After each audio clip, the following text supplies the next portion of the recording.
చూడండి, ఈ సప్తలెక్కలు అష్టభైరవులు అంటారు వీళ్ళని. భైరవులు ఉన్నవాళ్ళు అంటే వీరభద్రుడు, వీరభైరవుడు అంటారు కదా. ఇవి మామూలుగా అయితే వీటిని ముట్టుకోకూడదండి, తాకకూడదు. ఇవి తాకకూడదండి. కాలభైరవుడు నమ్మక చమకాలు చేసుకోవచ్చు కావాలంటే. శ్రీ కాలభైరవాయ నమః. ఓం రుద్రాయ వీరభద్రాయ చ కాలభైరవాయ చ నమః. స్వాహ ఆవిహం.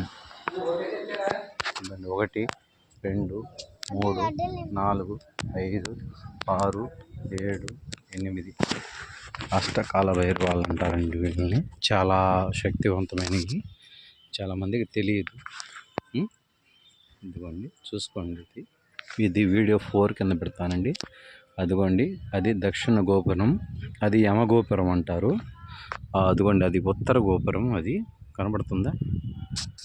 అది ఉత్తర గోపురం, అది కుబేర గోపురం అంటారు. ఇది తూర్పు గోపురం అండి. ఇది ఆదిత్య గోపురం అంటారు. ఇది ఎవరు ఎక్కడ స్థల పురాణంలో చెప్పరండి. ఫ్రంట్లో ఉంది కదా, అది పరమట గోపురం అండి. అది విష్ణు గోపురం అంటారండి దాన్ని. అది ఇక్కడ ఏకశిలతో ఇంకొక శివలింగం ఉంటుందండి, అది ఎవరికి తెలియదు చాలామందికి. అది విడిగా ఉంటుందండి, చాట్ను ఉంటుంది. నేను అక్కడికి తీసుకెళ్తాను, ఇక్కడ వాళ్ళకి కూడా తెలియదు అది ఉందని. మామూలుగా అయితే కనపడదు, అక్కడ వరకే వచ్చి లోపల దర్శనం చేసుకుని వెళ్ళిపోతారు. లోపల ఎలక్షన్ మూమెంట్ అని ఎలక్షన్లు పెట్టారంట. చాలామందికి దాన్ని పట్టించుకోవడం కానీ ఏం చేయడం కానీ తెలియదండి. ఇక్కడ బిల్వ యక్షిణి అనే ఒక ఆవిడ ఉంటుంది. ఈ క్షేత్రంలో ఉండదు, క్షేత్రం బయట ఉంటుంది. ఇదిగోండి ఆ లింగం, ఈ లింగమే. ఇది ఎవ్వరికి తెలియదండి. బిల్వ యక్షిణి ఉండే యంత్రం ఇది. ఇక్కడ స్వయంభంగా ఉండేది, మామూలుగా ఉండేది మీకు తక్కువ కనపడుతుంది కదా. ఈ లింగము ఒక 3 feet 3.5 feet కదా కనబడుతుంది. ఇది మామూలుగా ప్రతిష్ఠించింది బ్రహ్మ. దీన్ని బ్రహ్మలింగం అంటారు.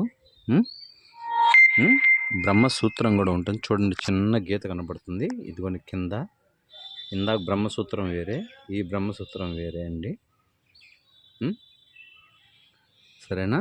ఇది మామూలుగా ఉండేది 12 feet అండి. 9 feet అంటే కాలం అంటే సంవత్సరాలు పెరిగే కొద్దీ కొంచెంగా మట్టి పెరగడం వల్ల వానలకని అంటే వీళ్ళు రోడ్లు వేయడం కానీ కొన్ని వందల సంవత్సరాలకి ఈ లింగము 12 నుంచి 3.5 అడుగుకో 3 అడుగులకో 4 అడుగులకో వచ్చిందండి. ఇంకా 8 feet 9 feet కింద ఉందండి. ఈ పీఠం కింద రౌండ్గా ఉంటుందండి. ఇది మీకు ఎలా తెలుసు అంటే అండి, ఈ క్షేత్రం గురించి మా మలయాళ మంత్రాల్లో కూడా ఉందండి. ఇది అరుణాచలగిరి. ఈ 2 క్షేత్రాల్లో అతి పవిత్రమైన క్షేత్రాలండి. కాశీ తర్వాత ఇది, దీని తర్వాత అరుణాచలం అండి. ఈ 3 క్షేత్రాల్లో కాలు పెట్టిన వాడు అంత పుణ్యాత్ముడు ఇంకెవ్వరూ ఉండరండి. కనీసం ఈ వీడియో అన్న చూసి మీరు పాపాలు చేశారనట్లేదు, మీ కర్మఫలాలు ఏమైనా ఉంటే తొలగిపోతాయండి. దయచేసి అండి వెళ్ళకూడదురా, బిల్వయక్షిణి ఉంటుంది, అమ్మవారు ఒప్పుకోదు.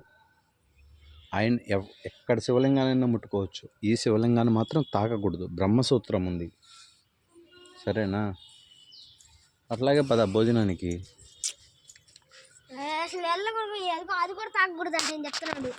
గేట్ వరకు ఓకే. ఇదిగో ఈ నేల తాక్కో కావాలంటే ఇలాగా. ఆయన ఎక్కడ లేడు, వద్దు, ముట్టుకోవద్దు అన్నాను కదా. అది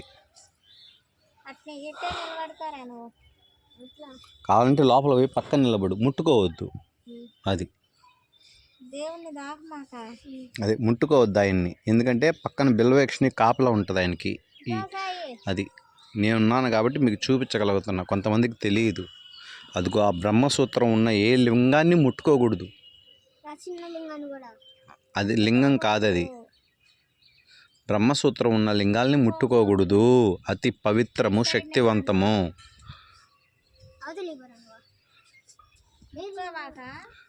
తాక్కు, బిల్వాలు కూడా తాకండి, పైన ఆకులు కానీ ఏం కానీ పెట్టుకోండి. కావాలంటే ఇదిగో కింద పాలు ఉన్నాయి కదా, పాలు దగ్గర కావాలంటే నమస్కారం చేసుకోండి. బిల్వ అదే అది ఉంది కదా, దాని కింద బ్రహ్మసూత్రం కింద కావాలంటే నమస్కారం చేసుకోండి అంతే. పైన మాత్రం ముట్టుకోవద్దు, బిల్వయక్షిని ఒప్పుకోదు. ఆమె ఎప్పుడు కాపలాగా ఉంటుంది.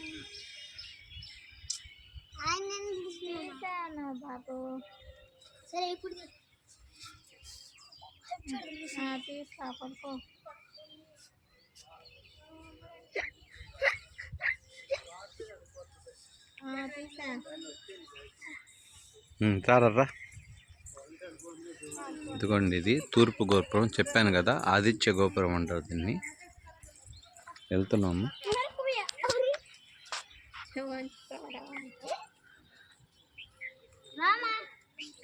లోపల అసలు లింగాన్ని చూపించలేదు అనుకోవద్దండి, ఎవరికి చూపించలేదు. అసలు లింగం అయితే పాలరాయితో ఉంటుంది, స్ఫటిక అది లింగం.